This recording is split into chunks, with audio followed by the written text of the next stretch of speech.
Hello, friends, and welcome back to Stories About Entitled People.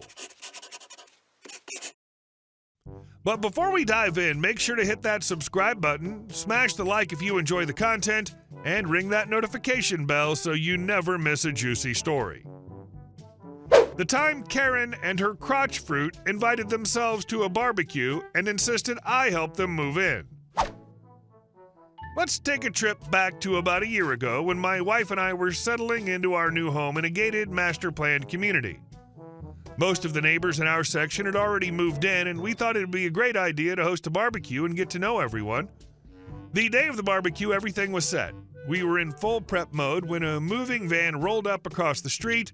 Out came Karen, decked out in LuLaRoe leggings, her hair styled in that infamous speak to the manager cut, and clutching a Starbucks cup like a trophy. She didn't waste a second before marching over to where I was in the garage.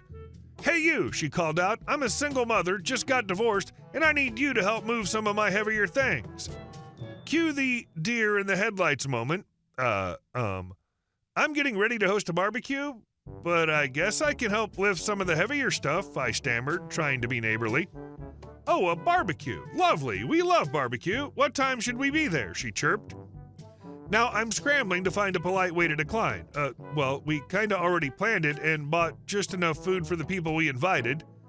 She waved off my hesitation like it was nothing. "Oh, no worries. My kids don't eat much, and my father and I will eat anything."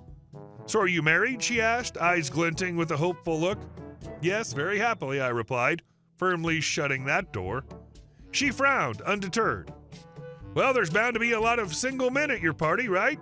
I tried to sidestep the landmine she'd just set, pointing back to the task at hand. "So, this heavy stuff." Right on cue, her dad rolled up in the U-Haul. The kids tumbled out, the younger one screeching and the older one complaining that the house looked like crap.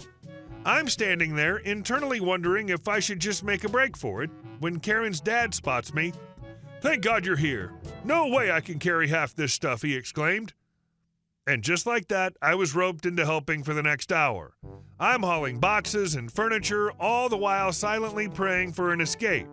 Thankfully, my wife, who works nights and had just woken up, came looking for me. I made my exit with more enthusiasm than I care to admit, relieved that I'd never told Karen the time of the barbecue. Fast forward to 7 o'clock, the party's in full swing, everyone's a little buzzed, the food's been devoured, and we're all chilling by the pool. Then the doorbell rings. It's Karen, of course, with her bickering kids in tow and her poor father looking like he'd rather be anywhere else. "Hi, hope y'all have lots of food. We're starving," she announces, barging in like she owns the place. I tried to keep my cool. Well, I explained earlier that we only had enough food for the people we invited. "What? You couldn't have saved us 4 hot dogs? My kids are hungry," she snapped back, eyes wide with disbelief. Her father, clearly done with the whole ordeal, steps in. "Come on, I'll take us for pizza," he says, trying to defuse the situation. The kids immediately cheer at the idea, but Karen wasn't about to let it go that easily. "Way to make my family feel welcome," she huffed before storming out, dragging her reluctant crew behind her. As the door shut, I couldn't help but feel a mix of relief and disbelief, glad the night didn't turn into a full-blown Karen saga. I feel bad for the nice women that have had the name way before it became associated with entitled women trademark. And our next story. Entitled people think that our pool is a public pool. My husband Jake and I finally decided to buy a home and moved in right before July 4th. We were thrilled, especially because our new house came with a pool, perfect for a summer pool party. It was early, around 11:30 a.m., and we were still sleeping after a long night. Jake works for the federal government, specifically with veterans, and both of us are combat veterans. We settled in a small town in Arizona, well known as a summer destination for its boating community. We loved the area because it was only about 2 miles from where we used to live. Our son, Kane, had his buddy Pablo and girlfriend Olivia over for the night. They're all 18, so no OMG, you let her stay the night comments, please. Jake, Kane, Pablo, and Olivia had gone to the store for last-minute supplies. Ice, extra charcoal, the usual. Our house is set up with the pool in the back, a shed to the left, and a casita to the right as you face out of the house. There's a gate on the side that you can see through a small window in our kitchen, And we also have a garage door and another driveway gate. I have a huge bay window in the kitchen that lets me see the pool and backyard. I heard the gate open on the side by me and figured it was our pool guy who'd come by earlier to check the pool before the party. But then I heard it open 2 more times. Curious, I opened the blinds and saw a family, who I'll refer to as Christy, entitled Douche Nozzle Dad, EDD, Kyle, and their grandma, Lucy, setting up our patio furniture. They were moving everything out of how I'd arranged it. I thought maybe they were Jake's coworkers since he occasionally brings home new work-study students. I opened the slider and said, "Hey guys, the party doesn't start until 2:30, but you're welcome to hang out until then." They looked at me confused, and that's when the craziness began. EDD asked, "Where's the previous owner? Who are you? Are you just renting the house for the holiday?" He had that snarky undertone. "I know the previous owner, and he said we could use the pool whenever we're here." I explained the previous owner sold the house to us. "I'm sorry, but we're having a party for friends and family. You're more than welcome to come over tomorrow, maybe after we get to know you." But before I could finish, EDD cut me off. "Airbnb doesn't mean you own the home," he sneered, rolling his eyes. "Go back inside. We're good." That was it for my patience. "No, you need to get the F out of my yard. I'm going to call the locals if you don't." Christy, of course, chimed in. "No, you need to do as he says, or we'll call the cops and tell them you're trespassing."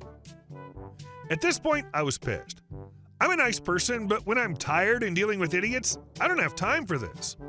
"Look," I said, "you need to get your stuff and get out of my yard now." I was nice, but screw the police. I'll just let my dog out. He'll get you out.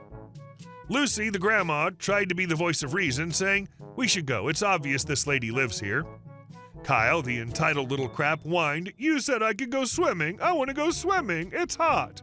Christy assured him, "It's okay, Bubble. We're not going anywhere." Jake came around the other gate at this point, arms full of ice and charcoal with a confused look on his face. He saw that I was on edge. "Hi, I'm Jake, OP's husband," he said, extending his hand. EDD ignored the gesture. Jake, still trying to be nice, asked, "Are you guys here for the party?" "No," EDD replied. "We're here to swim, and your wife says she's the owner. We know the owner." Jake explained, "We bought the house in June." Christy exploded. "Bullcrap! We were just here with the previous owner, and he said nothing." At this point, I was feeling overwhelmed and kind of threatened. Combat vet, remember? I don't do well with escalating tension, but I was holding it together. Kane, Pablo, and Olivia came out back around this time. I told them to go back into the garage, almost yelling. They did. "Look," I said, "I've had enough of this crap. I tried to be nice. Jake was nice. Leave." EDD barked back, "Don't cuss in front of my kid. I'm calling the previous owner."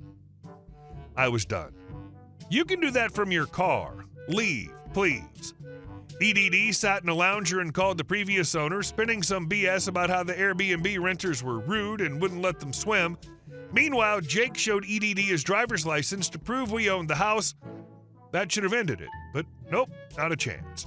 Kyle decided to jump into the pool, and Christy joined him, not to get Kyle out, but to swim herself.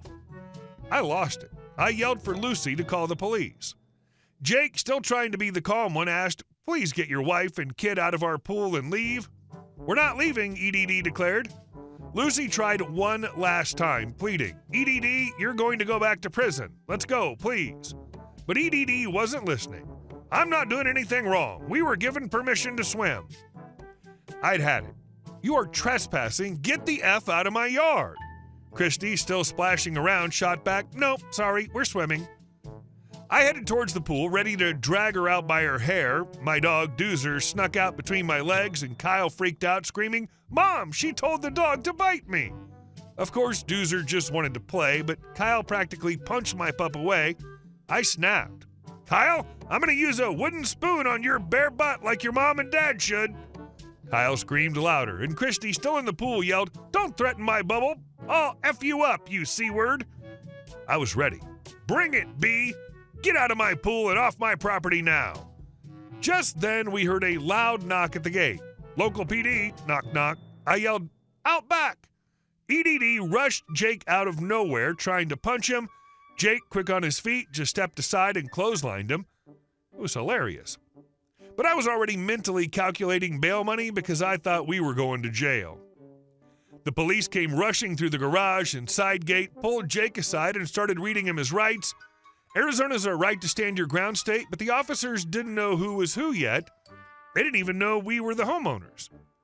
I was too stunned to pull our guns, but looking back, I should have shot EDD in the foot just for being an entitled jerk. Christy, still floating in my pool, yelled, "Arrest him! He hit EDD, threatened Lucy, and cussed at my son." I was being pulled back by another officer who warned me to calm down before I got cuffed too. Meanwhile, Kane told another officer, "My parents, Jake and Em, own the house. Those people are trespassing." The officer tried to keep the peace, saying, "Everybody needs to calm down or everybody's going to jail tonight." I was beyond livid. "These idiots are trespassing." The officer repeated, "Ma'am, calm down." They thought we were trespassing. I explained, trying to hold it together. The officers asked for IDs from everyone to confirm who was who. After a tense few minutes, they confirmed that we were the rightful owners. Finally, they told Christy and Kyle to get out of the pool, gather their things, and go out front. Christy, of course, whined, "Why? We didn't do anything wrong." The officer told her, "Ma'am, you're trespassing." I mentioned to one of the officers that I had video footage of the entire ordeal, which turned out to be very important later. In the end, they trespassed Christy, EDD, and Kyle, all thanks to Lucy ratting them out. Sweet Grandma came through. But the drama didn't end there. EDD tried to sue us for damages and emotional distress. He even claimed that Jake injured his neck when he clotheslined him. We weren't worried. We had video footage of the whole thing. The arbitrator took one look at the video and told EDD it wasn't going to go well, but dude still tried. The judge threw it out, telling EDD he was lucky Jake didn't beat the crap out of him. So that's the story of how we dealt with the most entitled family ever. It's funny in retrospect, but man, I wanted to go trailer park crazy on those people. That was a wild ride. It's unbelievable how some people think they can just walk in and take over someone else's space. I'm glad the law was on your side. Hey guys, thank you all for watching the video. I'll see you in the next one.